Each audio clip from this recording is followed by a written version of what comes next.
आई असावी तर रमाईसारखी, कारण डॉक्टरकडे जायला पैसे नव्हते आणि लेकराला उचलते आणि डॉक्टरकडे जाते. डॉक्टरला सांगते, डॉक्टर रमेश माझा खूप आजारी आहे, काहीतरी बघा, इलाज करा. डॉक्टर म्हणतो पैसे आहेत का? तर रमाई सांगते पैसे नाही. पैसे नंतर घ्या, माझे साहेब आल्यानंतर पण माझ्या लेकराला बघा. का? तर रमाईच्या पोटाला भाकर मिळाली नाही, तर लेकराला दूध नाही, तर त्या मायमाऊलीनं ते पीठ काढून त्याचं दूध पाजलं असेल त्या मायमाऊलीनं. ते लेकराला ते पचन नाही झालं आणि दवाखान्यात जायला सुद्धा तिकीट हे झालं तर ते लेकरू वाढलं.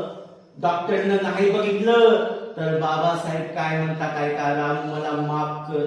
रामूने पैसा मोजला असता तर डॉक्टरांच्या रांगा लागल्या असत्या हे उपचार करण्यासाठी.